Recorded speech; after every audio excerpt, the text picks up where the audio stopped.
Hello everyone. इस video में मैं डिस्कस करूंगा आरटीपी नवंबर 24 का क्वेश्चन नंबर 4, जिसका कॉन्सेप्ट है constant proportion portfolio insurance policy. चलिए स्टार्ट करते हैं। Mister S has a portfolio of 50 lakhs। ये हमारा प्रेजेंट पोर्टफोलियो है which he wants to invest in share market with the rebalancing target after every 15 days. हर 15 days में उसे अपने पोर्टफोलियो को चेंज करना है। To start with, for a period of 1 month from now, the present Nifty is 17025. The minimum Nifty within a month can be at the most this much. He wants to know as to how he should rebalance his portfolio under the following situation according to the theory of CPPI, using 2 as a multiplier. Immediately to start with, 15 days later being the first day of rebalancing, 15 दिन के बाद जब first time हमें rebalance करना है, if Nifty falls to 16,321.89, 15 days further from the above date, if Nifty touches 17,512.15, assume the value of equity component will change in tandem with that of Nifty. हमारा जो equity है वो Nifty के साथ move होगा। Clearly ऐसा instruction दिया गया है। फाइन, स्टार्ट करते हैं। अच्छा, इस इस सीपीपीआई जो हमारा मेथड होता है, ये जो मेथड है उसमें हम इन्वेस्टमेंट इन इक्विटी इस फॉर्मूले से फाइंड करते हैं। Value of equity is multiplier into portfolio value minus floor value. Logic बाद में समझाऊंगा एंड में। एक बार पहले एग्जाम पॉइंट से हम सम फिनिश कर लेते हैं, फिर इसका लॉजिक भी समझाऊंगा, ये वैल्यू ऑफ इक्विटी का लॉजिक क्या है और ये मल्टीप्लायर कैसे सेट होता है। चलिए स्टार्ट करते हैं पहले सम से। ओके, हमारा निफ्टी जो है वो एट प्रेजेंट 17,025 है और विद इन अ मंथ वो ये इतना हो सकता है। तो पहले देखते हैं कि निफ्टी कितना गिर सकता है। फॉल इन निफ्टी 17,025 से वो 15,322.5 हो सकता है, डिवाइड बाई 17025 इंटू 100। तो हम देखते हैं हमारा परसेंटेज मूवमेंट कितना है, 17025 माइनस 15322। तो ये हमारा परसेंटेज मूवमेंट है 10%, विच मीन्स निफ्टी ज्यादा से ज्यादा 10% गिरेगा, ऐसा हमारा एक्सपेक्टेशन। तो इसी से हम हमारा फ्लोर वैल्यू डिसाइड करते हैं कि जब निफ्टी 1 मंथ में 10% गिर सकता है, तो हमारा जो पोर्टफोलियो जो कि 50 lakhs का है वो भी 10% ही मैक्सिमम गिरना चाहिए। तो वो 45 lakhs हो गया मेरा फ्लोर वैल्यू। मल्टीप्लायर क्वेश्चन में दिया रहेगा, क्योंकि वो इन्वेस्टर्स के रिस्क एपेटाइट के हिसाब से डिसाइड किया जाता है। वो कितना रिस्क लेने को रेडी है, according to that multiplier decide होता है। तो हमारे केस में मल्टीप्लायर 2 है, पोर्टफोलियो वैल्यू 50 lakhs है, फ्लोर वैल्यू 45 lakhs है, विच मीन्स इक्विटी में 10 lakhs इन्वेस्ट होना चाहिए राइट ऑन डे 1।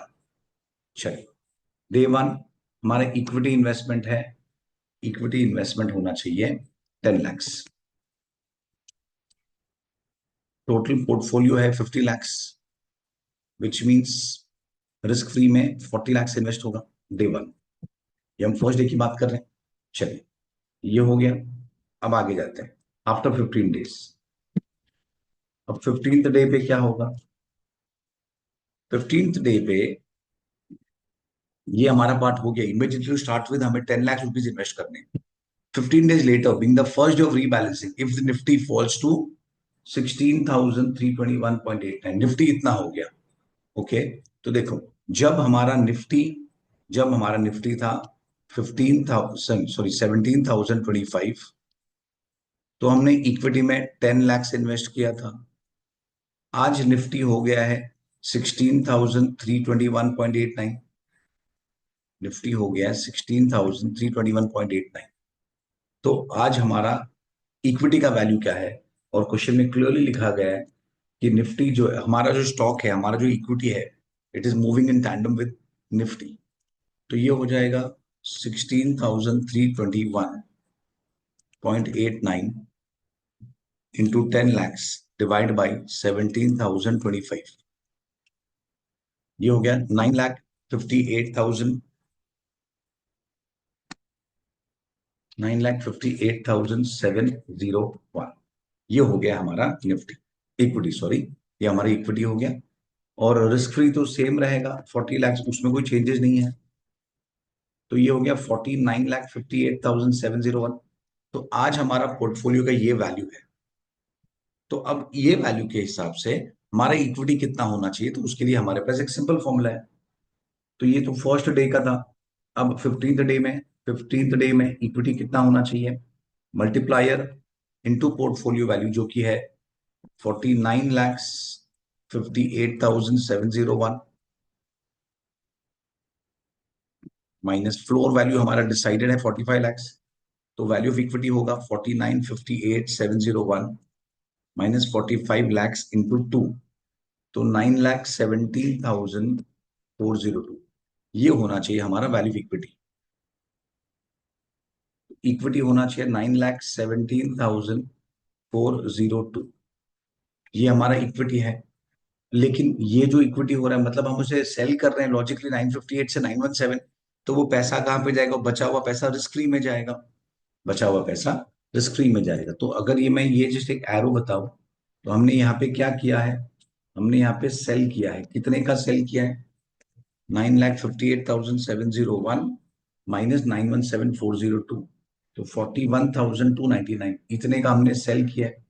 तो ये पैसा हम हमारे रिस्क फ्री में ऐड कर देंगे, तो रिस्क फ्री हो जाएगा 40 लाख प्लस 441, 40 लाख 41,299।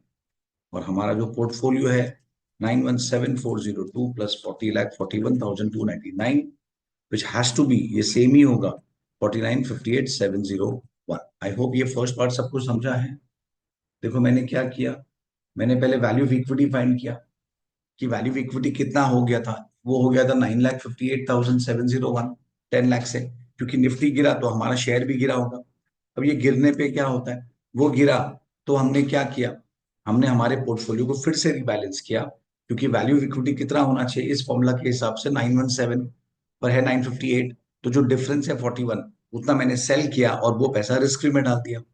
ये ऐसा हो गया ना, मार्केट गिर गया तो to be on safer side हमने इक्विटी को थोड़ा बेच दिया और रिस्क में इन्वेस्ट कर दिया। और हमारा टोटल पोर्टफोलियो है 49,58,701।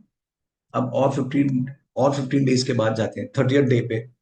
अब 30th डे पे निफ्टी क्या हो गया देखो, 15 days further from the above date if nifty touches 17,512। अब निफ्टी हो गया 17,512। ओके, यहाँ पे हमारा निफ्टी था 16,321.89।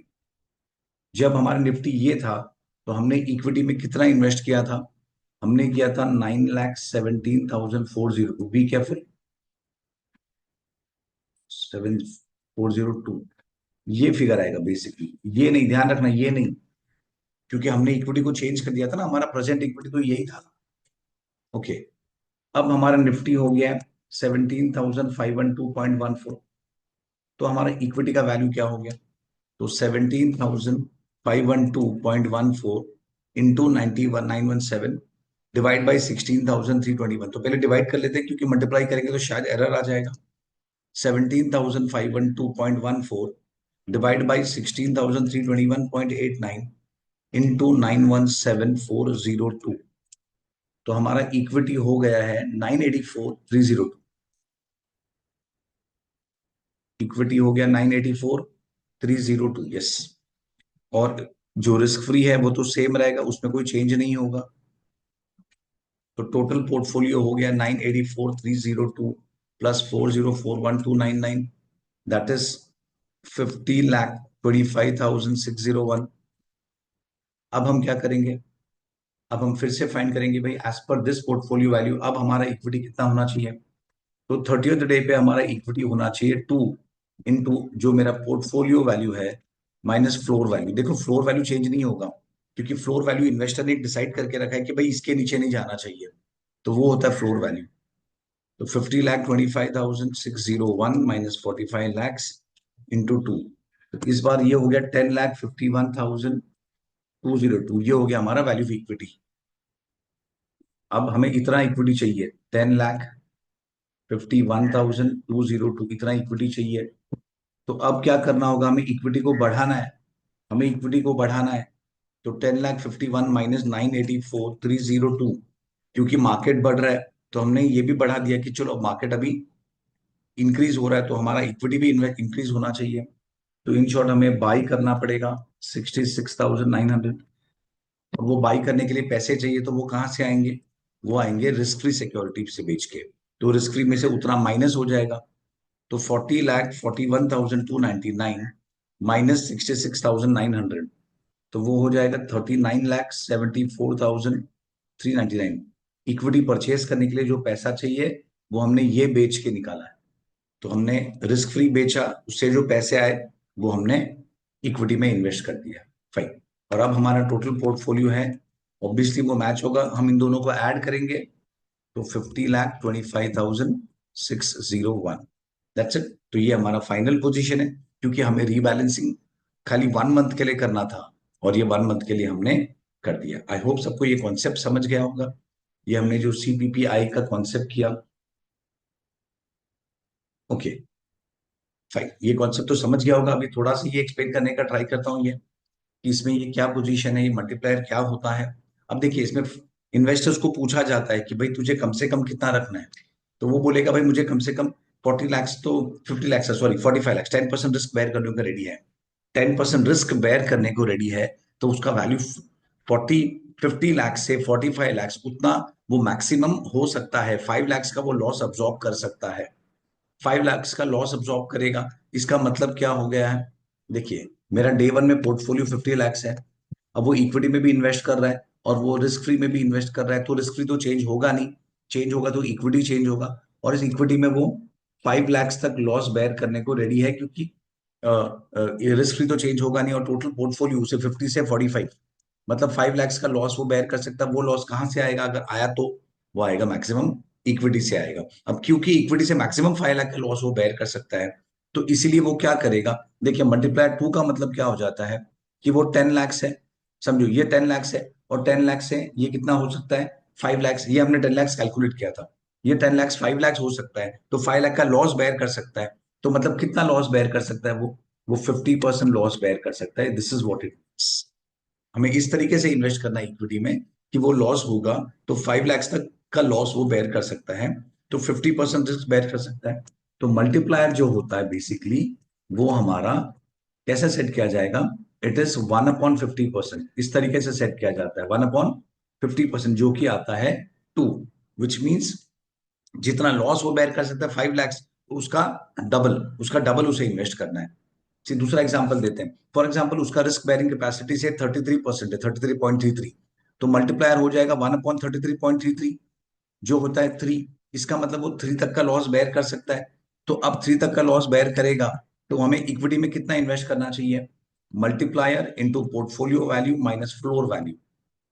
मतलब इक्विटी में वो 15 लाख तक का लॉस बेयर करेगा, कर सकता है, और रिस्क फ्री में 35 बैलेंसिंग। तो अब क्या होगा? अब देखो, ये 15 लाख है। अब ये अगर 33% गिरा भी, 1/3, तो भी लॉस होगा 5 लाख। तो उसका पोर्टफोलियो इक्विटी का वैल्यू क्या बचेगा? 15 - 5, 10 लाख। तो 10 लाख ये, 35 लाख ये, मिलके 45 लाख। तो इस तरीके से this is the way it works. I hope समझा होगा। अदरवाइज ये फॉर्मूला तो है ही, हम फॉर्मूला से तो कर ही सकते हैं। ओके, चलो बाय, मैं बंद करता हूँ ये पार्ट। चलो बाय।